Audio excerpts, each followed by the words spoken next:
تقبل الله منا ومنكم عيد مبارك علينا وعليكم. تقبل الله منا ومنكم عيد مبارك علينا وعليكم. صمنا أياما أحلى الأيام نحمده ونستعينه ونستغفره ونعوذ بالله من شرور أنفسنا ومن سيئات أعمالنا. من يهده الله فلا مضل له ومن يضلله فلا هادي له. وأشهد أن لا إله إلا الله وحده لا شريك له وأشهد أن محمدًا عبده ورسوله أرسله بالحق بشيرا ونذيرا وداعيا إلى الله بإذنه وسراجا منيرا. أما بعد فإن خير الحديث كتاب الله وخير الهدي هدي محمد صلى الله عليه وسلم وشر الأمور محدثاتها وكل محدثة بدعة وكل بدعة ضلالة وكل ضلالة في النار. أعوذ بالله من الشيطان الرجيم. بسم الله الرحمن الرحيم. قل إن صلاتي ونسكي ومحياي ومماتي لله رب العالمين. وقال الله تبارك وتعالى لن ينال الله لحومها ولا دماؤها ولكن يناله التقوى منكم. وقال الله تبارك وتعالى إنا أعطيناك الكوثر فصل لربك وانحر. الله أكبر الله أكبر لا إله إلا الله هو الله أكبر الله أكبر ولله الحمد. الله أكبر كبيرا والحمد لله كثيرا وسبحان الله بكرة وأصيلا. الله أكبر الله أكبر لا إله إلا الله هو الله أكبر ولله الحمد.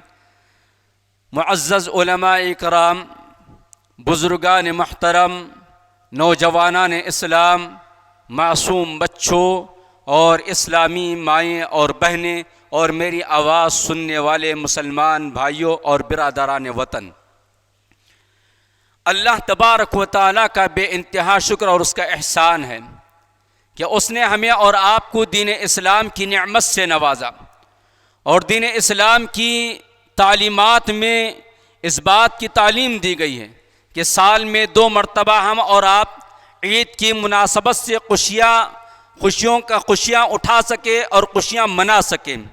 خوشیاں منانے کا یہ موقع ایک ہم اور آپ عید الفطر میں حاصل کیے، اور ابھی ہم اور آپ آج عید الاضحیٰ میں خوشی منانے کے لیے یہاں ہم اور آپ جمع ہوئے ہیں. دعا کریں کہ الہ العالمین حقیقی معنی میں ہمیں اور آپ کو دنیا اور آخرت کی خوشیاں نصیب فرمائے، فرحت عطا فرمائے.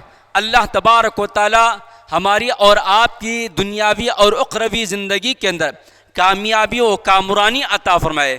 اللہ تبارک و تعالی اس طرح کے عیدیں ہماری اور آپ کی زندگی میں بارہا نصیب فرمائے، اور ہمیں اور آپ کو اللہ تبارک و تعالی اس کے شریعت کے مطابق خوشیاں منانے اور خوشیاں بکھیرنے کا اللہ تعالی موقع عطا فرمائے. حاضرین، خطبہ عید الاضحیٰ کے مناسبت سے میں نے آپ کے سامنے جن آیات کریمہ کا انتخاب کرتے ہوئے تلاوت کی ہے، ان آیات اور دیگر آیات کی روشنی میں پیغام عید الاضحیٰ کے طور پر چند باتیں آپ کی خدمت میں گوشے گزار کرنا چاہتا ہوں.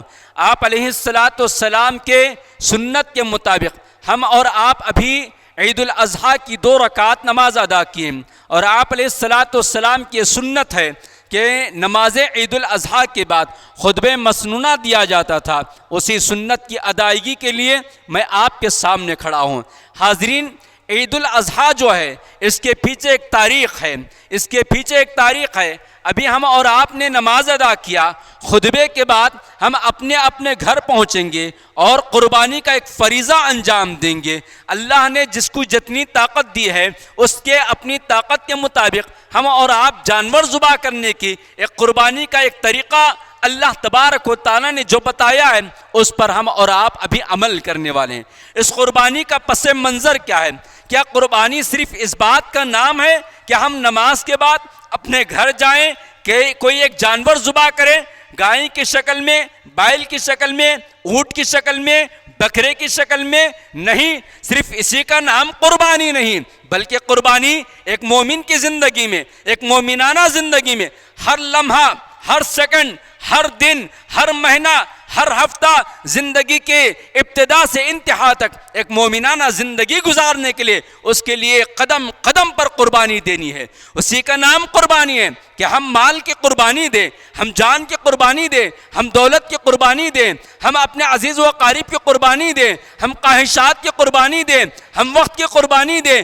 ہر طرح کی قربانی دینے پر ہی تقرب الہی ہمیں اور آپ کو نصیب ہوتا ہے. ورنہ اسلام اس بات کا نام قربانی نہیں ہے کہ صرف ہم سال میں ایک مرتبہ ایک جانور کاٹ دیں، خون بہائیں، کھائیں اور کھلائیں. اس کا نام قربانی نہیں، بلکہ مومنانہ زندگی کا کوئی دن ایسا نہیں ہوتا ہے جس میں ہمیں اور آپ کو قربانی دینی نہ پڑتی ہو. ہر طرح کی قربانی مطلوب اور مقصود ہے. جان کی قربانی، مال و دولت کی قربانی، خواہشات کی قربانی، وقت کی قربانی، آل و اولاد کی قربانی، وطن کی قربانی، عزیز و اقارب کی قربانی. ہر طرح کی قربانی دینے پر ہی ایک بندہ حقیقی معنی میں مومن بنتا ہے، ایک بندہ حقیقی معنی میں متقی بنتا ہے، ایک بندہ حقیقی معنی میں موحد بنتا ہے. اور اس قربانی کا جو پس منظر ہے وہ ہمیں اور آپ کو اس بات کی جانب توجہ دلاتا ہے کہ آپ علیہ السلام سے سوال کیا گیا کہ اے اللہ کے نبی علیہ السلام، یہ اضاحی کیا ہے، یہ قربانی کیا ہے؟ آپ نے اس قربانی کی تاریخ کا ذکر کرتے ہوئے ابو الانبیاء حضرت ابراہیم علیہ السلام کی جانب اس کی نسبت کو جوڑا. آپ نے فرمایا سنت ابیکم ابراہیم، کہ تمہارے باپ ابراہیم کی سنت ہے. ابراہیم کی زندگی ہم نے اور آپ نے سنا ہوگا. حضرت ابراہیم علیہ السلام کی مکمل سیرت اور اس قربانی اور اس عید الاضحیٰ کا جو سب سے پہلا پیغام ہمیں اور آپ کو ملتا ہے وہ ہے توحید خالص کو اپنانا ہے. توحید خالص کو اپنانا ہے. توحید میں کسی قسم کی ملاوٹ نہیں ہونا چاہیے، توحید میں کسی قسم کا شرک نہیں ہونا چاہیے. رب کریم کے ساتھ جو ہے کسی کو شریک کرنا یہ سب سے بڑا ظلم کہلاتا ہے. رب نے فرمایا ان الشرک لظلم عظیم. تو دوسری جگہ حضرت لقمان نے اپنے لخت جگر کو نصیحت کرتے ہوئے فرمایا یا بنی لا تشرک باللہ، اے میرے لخت جگر اللہ کے ساتھ تو شرک نہ کر. اور شرک زمین کا سب سے بڑا ظلم ہے جو اللہ کے ساتھ ہوتا ہے.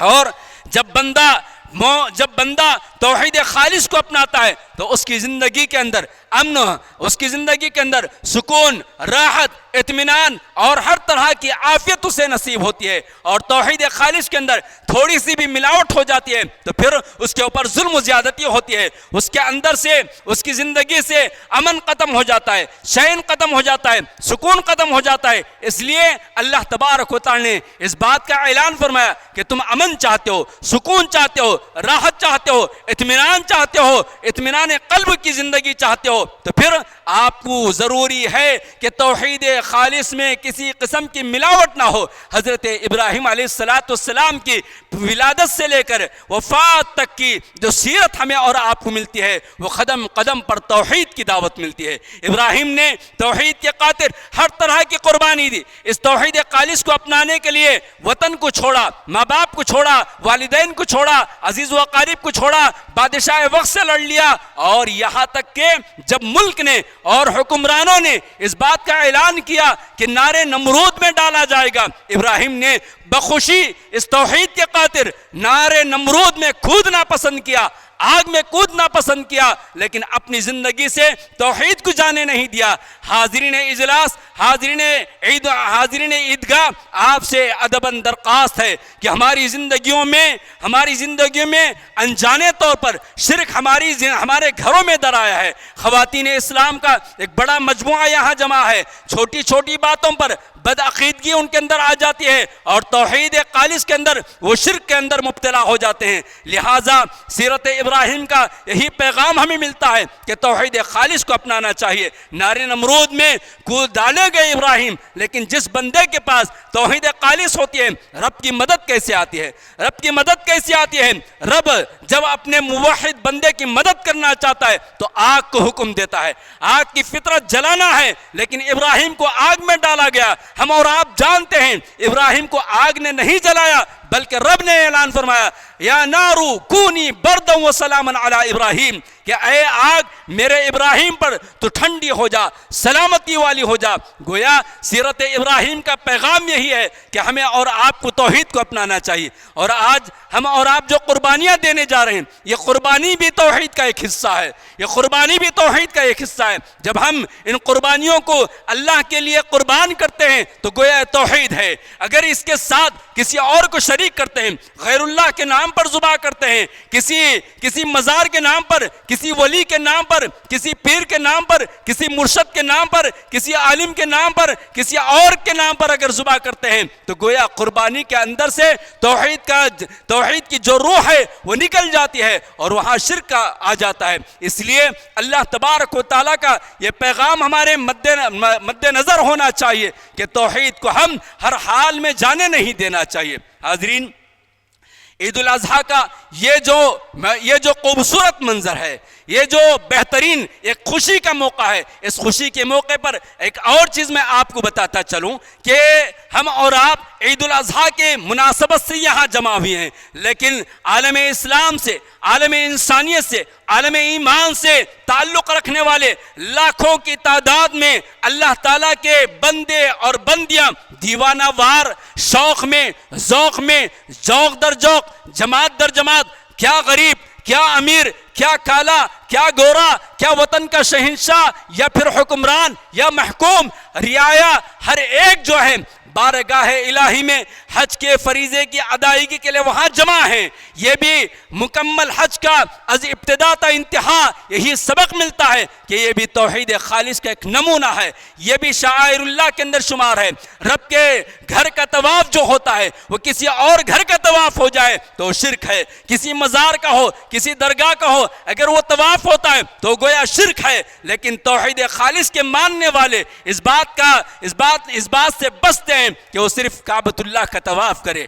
آج مینا میں وہ لوگ جمع ہیں اور وہاں جو ہے آوازاری اور اللہ تعالیٰ کے دربار میں رونا اور گڑ گڑانا ہے، گویا توحید خالص کی وہاں بھی تعلیم دی جا رہی ہے۔ اور اسی طرح توحید خالص اس بات کا ثبوت پیش کرتا ہے کہ ہمیں اور آپ کو توحید کو بچانے کے لیے ہر طرح کی قربانی دینی ہے۔ جیسے ابراہیم نے ہجرت کیا، ابراہیم کے ساتھ ہاجرہ نے ہجرت کیا، اور یہ قربانی ہمیں اس بات کی تعلیم بھی دیتی ہے۔ دوسرا پیغام جو میں آپ کو دینا چاہتا ہوں اس خطبے کی مناسبت سے وہ یہ کہ سیرت اسماعیل، سیرت ہاجرہ، ہماری مائیں یہاں بیٹھی ہوئی ہیں، ہماری مائیں یہاں بیٹھی ہوئی ہیں، ہماری اولاد ہمارے صفوں کے درمیان ہے، ان دونوں کے لیے پیغام ہے، ان دونوں کے لیے پیغام یہ ہے کہ سیرت اسماعیل ہمیں اس بات کی طرف توجہ دلاتی ہے کہ بیٹا فرما بردار ہونا چاہیے، بیٹا اطاعت گزار ہونا چاہیے، بیوی کا فریضہ بنتا ہے، ماں کا فریضہ بنتا ہے کہ اپنی اولاد کو نیک بنائے۔ ذرا تصور کیجئے ہاجرہ کو ابراہیم نے کہاں چھوڑ گیا تھا؟ ہاجرہ کو ابراہیم نے جنگل میں چھوڑا تھا، بیابان میں چھوڑا تھا، کوئی مدرسہ نہیں، کوئی مسجد نہیں، کوئی عالم نہیں، کوئی امام نہیں، کوئی پرسان حال نہیں۔ ہاجرہ نے اپنے لخت جگر اسماعیل کی تربیت ایسے کی کہ جب باپ نے کہا یا بنیا انی ارا فی المنام انی اذبحک فانظر ماذا تری، سبحان اللہ، باپ نے کہا اے میرے لخت جگر میں تجھے خواب میں ذبح کرتے ہوئے دیکھا۔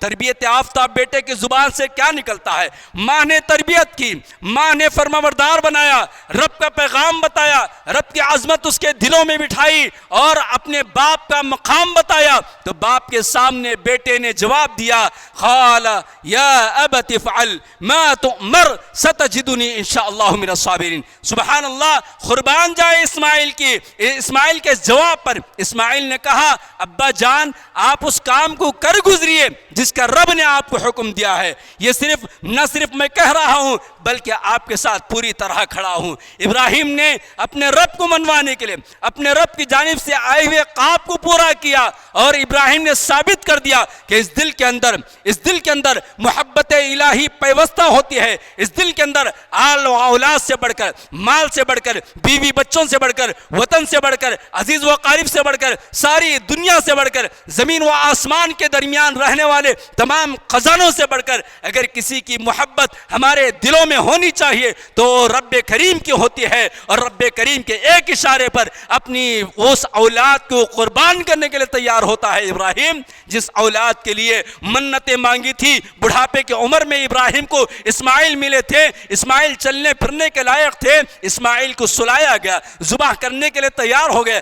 آسمان دیکھ رہا ہے، زمین دیکھ رہی ہے، کائنات کا ہر ذرہ حیران ہے، سجدر ہے، پریشان ہے کہ ایک ایسا باپ ہے کہ اپنے لختے جگر کو اپنے ہاتھوں سے ذبح کر رہا ہے۔ رب کے دربار سے آواز آتی ہے، رب کے دربار سے آواز آتی ہے، قد صدقت الرؤیا، اے ابراہیم تم نے خواب کو سچ کر کر دکھایا، تم نے خواب کو سچ کر کر دکھایا۔ اب ہمارا فریضہ ہے کہ تمہارے اس عمل کی قدر کو، تمہارے اس عمل کو جاری اور ساری رکھیں گے، اور اس کی ذمہ داری آنے والے تمام مومنوں پر ہم عائد کریں گے کہ جس کو اللہ نے طاقت دی ہے وہ ایک جانور کی شکل میں قربانی کرتے رہیں۔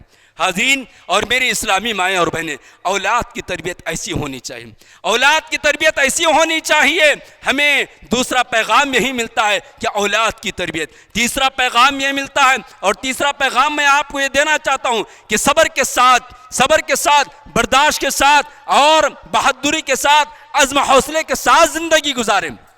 ابراہیم علیہ السلام کی زندگی کو آپ نے بارہا سنا ہوگا، کیسی کیسی آزمائشیں آئی، کس امتحان سے وہ گزرے، کیسے پریشانیاں آئی، لیکن ہر پریشانی میں، ہر مصیبت میں، ہر آزمائش میں وہ ثابت قدم رہے، اس قدر ثابت قدم رہے کہ آگ میں ڈالنے کا موقع آیا تو آگ میں ڈالے گئے، اور وہ آگ گلے گلزار ہو گئی، اور انہوں نے پکار اٹھا، قل ان صلاتی ونسکی ومحیای ومماتی للہ رب العالمین، کہ میری نماز، میری قربانی، میرا جینا، میرا مرنا سب کچھ اللہ کے لیے ہے، سب کچھ اللہ کے لیے۔ جب اللہ کے لیے ہے، اللہ نے ہماری جانوں کو جنت کے عوض خرید لیا ہے۔ ان اللہ اشتری من المؤمنین انفسهم واموالهم بان لهم الجنہ، جنت ہماری منزل ہے، جنت ہمارا مقصد ہے، جنت ہماری مقصود ہے، ہمارا مطلوب ہے، رویت الہی، رویت باری تعالی ہمارا مقصود ہے،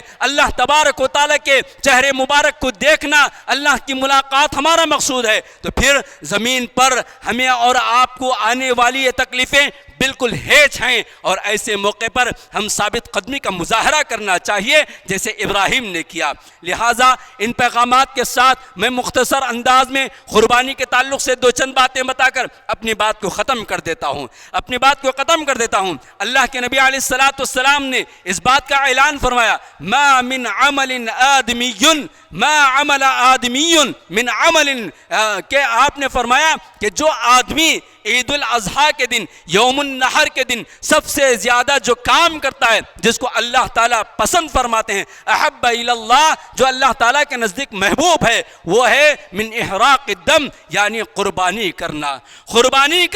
قربانی اب ہم اور آپ کرنے والے ہیں۔ قربانی کرنے سے پہلے ہمارے دلوں کا جائزہ لے، ہمارے اندر اخلاص پیدا کریں، ہمارے اندر خلوص پیدا کرے، ہمارے اندر تقوی پیدا کریں۔ یہی رب کا پیغام ہے۔ رب نے ہمیں اور آپ کو حکم دیا، لن ینال اللہ لحومها ولا دماؤها ولکن ینالہ التقوی منکم، تمہارے جو جانور ابھی کاٹے جائیں گے، نہ اس کا گوشت اللہ کو پہنچے گا، نہ اس کا خون اللہ کو پہنچے گا، بلکہ گوشت اور خون سے ہم اور آپ فائدہ اٹھا لیتے ہیں، اللہ تعالیٰ کو ہماری نیتیں پہنچتی ہیں، وَلَكِنْ يَنَالُهُ التَّقْوَى مِنْكُمْ، ہمارا تقوی پہنچتا ہے۔ تو سب سے پہلی بات یہ ہے کہ ہم قربانی دینے سے پہلے اپنی نیت کو پاک اور صاف کر لیں، اخلاص اپنے اندر پیدا کریں، اور یہی مطلوب ہے، اور یہ ہماری قربانیاں رب کے حکم سے ہے اور رب ہی کے لیے ہے۔ اللہ نے فرمایا اِنَّا أَعْطَيْنَاكَ الْكَوْثَرَ فَصَلِّ لِرَبِّكَ وَانْحَرْ، اے اللہ کے نبی علیہ السلام، آپ اللہ کے لیے نماز پڑھیے اور نحر کیجئے، یعنی قربانی دیجئے، رب کے لیے دینا ہے، کسی اور کے لیے نہیں، اللہ تعالیٰ کے لیے دینا ہے۔ اور دوسری بات، آج کا جو دن ہے، اللہ کے نبی نے فرمایا آج کا افضل ترین عمل جو ہے وہ قربانی کا عمل ہے، اور قربانی متقی لوگوں کی ہی قبول ہوتی ہے۔ جیسا کہ ابنائے آدم نے قربانی کی تو اللہ تعالیٰ نے ایک کی قربانی قبول کی اور ایک کی قربانی کو قبول نہیں کیا۔ اللہ نے فرمایا انما یتقبل اللہ من المتقین، کہ اللہ تعالیٰ متقیوں کی قربانی کو قبول کرتا ہے۔ دوسری بات، اخلاص و نیت کے بعد، تقوی اور طہارت کے بعد ہم جو جانور لائے ہیں اس جانور کو بے عیب ہونا چاہیے. نبی نے جو باتیں بتائی ہیں ان باتوں کا خیال رکھتے ہوئے وہ جانور ہونا چاہیے. لنگڑا لولا نہیں ہونا چاہیے, کانا نہیں ہونا چاہیے. ان باتوں کا آپ نے خیال رکھا ہوگا. اگر ابھی آپ نے نیت نہیں کی, یہ جانور نہیں لیا ہے, تو جانور لیتے ہوئے ان باتوں کا خیال رکھیں. تیسری بات یہ ہے کہ ہمیں اور آپ کو جو ہے, ہمیں اور آپ کو اپنے سماج کا, اپنے معاشرے کا, اپنی سوسائٹی کا, اپنے برادران وطن کا خیال رکھنا چاہیے. خیال رکھنا چاہیے. اسلام جو ہے کسی بھی مذہب کے ماننے والوں کو تکلیف دینا پسند نہیں کرتا ہے. لہٰذا ہم کو چاہیے کہ جہاں ہم جس چیز کی قربانی دے رہے ہیں وہیں پر ہمارے دوسرے بھائی, ہمارے ملک کے دوسرے بھائی وہ اپنا معبود سمجھتے ہیں. ان کے جذبات کا احترام کرنا چاہیے, ان کے احساسات کا خیال رکھنا چاہیے, ان کے جذبات کو ٹھیس نہیں پہنچانا چاہیے. لہٰذا جانوروں کو ذبح کرتے ہوئے بڑا ادب اور احترام کا معاملہ کرنا چاہیے. اور اسلام ہمیں اور آپ کو اسی بات کی تعلیم دیتا ہے. یہاں تک کہتا ہے اسلام کہ جانور کو ذبح کرنا چاہتے ہو تو چھری اس کے آنکھوں کے سامنے صاف نہ کرو, تیز نہ کرو. ایک جانور کے سامنے دوسرے جانور کو ذبح نہ کرو. لہٰذا ہمیں ان باتوں کا خیال رکھنا چاہیے. باقی صفائی کا خیال رکھنا چاہیے, گندا نہیں کرنا چاہیے. ویسے ہم مسلمانوں کے بارے میں یہ مشہور ہے کہ کوئی بھی محلہ اگر گندا نظر آتا ہے تو سمجھ لیجئے کہ مسلمانوں کا محلہ ہے. کوئی گلی گندی نظر آتی ہے تو یقین ہو جاتا ہے کہ مسلمانوں کی گلی ہے. میرے بھائیوں, ہمیں بدلنا پڑے گا. الطہور شطر الایمان, بچپن سے یہ حدیث پڑھتے ہوئے آ رہے ہیں, لیکن عملی طور پر ہم اور آپ بہت دور ہیں. آج ہمیں اس بات کا ثبوت دینا ہوگا. اور چوتھی بات یہ ہے کہ جب ہم قربانی کر رہے ہیں تو جہاں ہم کھاتے ہیں وہیں پر عزیز و اقارب کو, رشتہ داروں کو, غربا کو, فقراء کو دینا چاہیے اور ان تک پہنچ کر عید کی خوشیاں بانٹنا چاہیے. خاص طور پر وہ غریب علاقے, وہ غریب بستیاں جہاں تک کوئی نہیں پہنچتا ہے وہاں تک پہنچ کر انہیں قربانی کا گوشت دینے کی کوشش کیجیے. اور آخری بات یہ ہے کہ کاٹتے ہوئے ادب اور احترام کا خیال رکھیں. خود کاٹ سکتے ہیں, خواتین کو کٹوا سکتے ہیں, خواتین بھی ذبح کر سکتی ہیں, بچے بھی ذبح کر سکتے ہیں, وہ بھی کرنا چاہیے. اور دعا کا اہتمام کرتے ہوئے قربانی دینی چاہیے. ان باتوں کا خیال رکھیں. لہٰذا مختصر سا خلاصہ کلام یہ ہے کہ ہماری زندگی سے توحید نہیں جانا چاہیے, ہماری زندگی سے توحید نہیں جانا چاہیے. آج Aiza high school ground, hockey ground کے عید الاضحیٰ کا اہم ترین پیغام آپ کے نام یہی ہے کہ خدا را اپنی زندگی سے توحید کو جانے نہ دیجیے. اور یہی توحید سب سے بڑی امانت ہے. اسی لیے ہمارا جینا مرنا سب کچھ ہے. میری زندگی کا مقصد تیرے دین کی سرفرازی, میں اسی لیے مسلمان, میں اسی لیے نمازی. ابراہیم کی سیرت کا یہی خلاصہ ہے کہ ہماری زندگی سے توحید نہ جائے. دوسرے نمبر پر ہماری زندگی میں قربانی کا مادہ, قربانی کا جذبہ پیدا ہونا چاہیے, ایثار کا جذبہ پیدا ہونا چاہیے. تیسری چیز, ہمیں اپنی اولاد کو نیک بنانا چاہیے, اپنی اولاد کی تربیت کی فکر کرنا چاہیے. چوتھی چیز, ہمیں ہر ہمیشہ اللہ تبارک و تعالیٰ کے صبر, اللہ تعالیٰ کے ساتھ صبر اور شکر کی زندگی گزارنا چاہیے. اللہ تبارک و تعالیٰ سے دعا کریں, الہ العالمین, الہ العالمین, ہم تیرے دربار میں دست بدعا ہیں. اے رب کائنات, اے رب ارض و سما, اے رب بیت اللہ, ہم تجھ سے التجا کرتے ہیں. ہم بھیک مانگ رہے ہیں, ہم فقیر ہیں, ہم لاچار ہیں, ہم گنہگار ہیں, ہم بدکار ہیں, ہم سیاکار ہیں. اے اللہ, عید الاضحیٰ کے اس میدان سے ہم تیرے دربار میں گڑ گڑا کر بھیک مانگتے ہیں. بھیک مانگنے والوں میں تیرے نیک بندے بھی ہیں, بوڑھے بھی ہیں, بزرگ بھی ہیں, بچے بھی ہیں, مرد و خواتین بھی ہیں, علماء اور حفاظ بھی ہیں. اے اللہ, ہماری دعاؤں کو تو ہی سنتا ہے.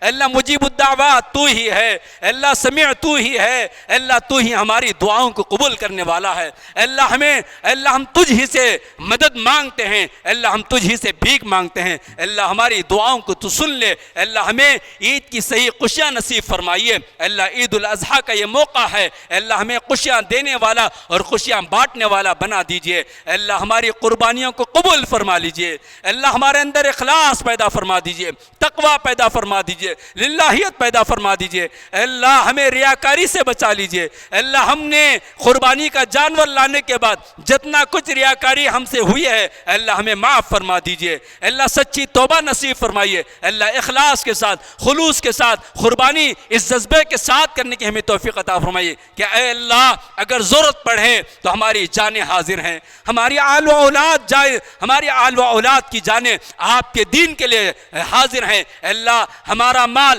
ہماری دولت، ہمارا وقت، ہمارا سب کچھ آپ ہی کا ہے، اور آپ کے دین کے لیے اور آپ کے لیے ہمارے سارا کچھ جو ہے اے اللہ حاضر ہے۔ اے اللہ آپ ہمیں موقع دے دیجئے کہ ہم آپ کی راہ میں قربان ہو جائیں۔ اے اللہ ہماری قربانیوں کو قبول فرمائیے۔ اے اللہ اس موقع پر آپ کے گھر کا حج کرنے کے لیے عالم اسلام سے امڑتا ہوا لاکھوں کا سیلاب وہاں پہنچا ہوا ہے، اے اللہ ان سب کے حج کو قبول فرما لیجئے۔ اے اللہ انہیں حج مبرور عطا فرمائیے۔ اے اللہ ہر طرح کے حادثے سے ان کی حفاظت فرمائیے۔ اے اللہ ہر طرح کی پریشانیوں سے ان کی حفاظت فرمائیے۔ اے اللہ حج کے تمام ارکان سنت نبوی علیہ السلام کے مطابق ادا کرنے والا بنا دیجئے۔ اے اللہ جتنے ہمارے رشتہ دار حج کے میدان میں ہیں، یہاں اے اللہ یہاں جو جمع ہیں، اے اللہ سب کو حج کا موقع نصیب فرمائیے۔ اے اللہ حرمین کی حفاظت فرمائیے، حرمین کی خدمت کرنے والے قادموں کی حفاظت فرمائیے۔ اے اللہ مسجد اقصی کو آزاد فرما دیجئے۔ اے اللہ مسجد اقصی کو آزاد فرما دیجئے۔ اے اللہ ہم بے بس ہیں،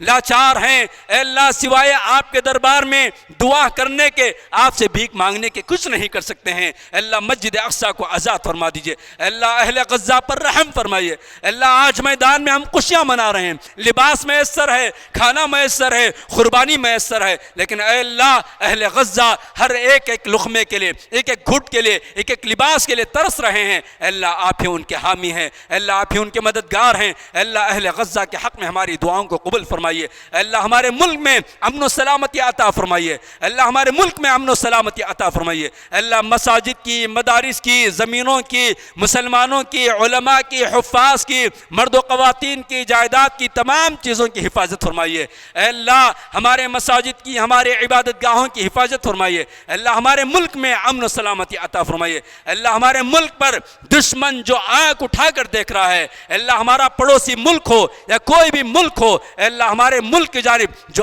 اٹھا کر دیکھے اے اللہ اسے نیست و نابود کر دیجئے۔ اللہ ہمارے ملک میں امن و سلامتی عطا فرمائیے۔ اللہ ہمارے ملک کے حکمرانوں کے اندر انصاف پیدا فرما دیجئے۔ اللہ ہمارے ملک کے حکمرانوں کو اللہ ہدایت عطا فرمائیے۔ اے اللہ ہم سب کے لیے ان کے دلوں میں ہمدردی پیدا فرما دیجئے۔ اے اللہ ہم میں جو بیمار ہیں انہیں شفاء کاملہ عاجلہ نصیب فرمائیے۔ اے اللہ ہمارے والدین کو شفا عطا فرمائیے، شفاء مستمرہ عطا فرمائیے۔ اے اللہ ان کا سایہ ہم اولاد پر تادم اے اللہ دراز فرما دیجئے۔ اے اللہ ہم میں سے جن کے والدین دو یا ایک اس دنیا سے رخصت ہو چکے ہیں، ہمارے رشتہ دار جو رخصت ہو چکے ہیں، اے اللہ ان کی مغفرت فرما لیجئے۔ اے اللہ ہمارے اس مسجد محبوبیہ کے ایک مصلی جو کل گزر چکے اور آج ان کا بیٹا بھی گزر گیا، اے اللہ دونوں کی مغفرت فرما دیجئے۔ اے اللہ دونوں کی مغفرت فرما دیجئے۔ اے اللہ دونوں کو جنت الفردوس میں اونچا اور اعلیٰ مقام عطا فرمائیے۔ اے اللہ ان صفوں میں آپ جانتے ہیں بوڑھے ہیں، بزرگ ہیں، مرد و خواتین ہیں، اے اللہ بیماری سے جوجھ رہے ہیں، اے اللہ سب کو شفاء کاملہ عاجلہ عطا فرمائیے۔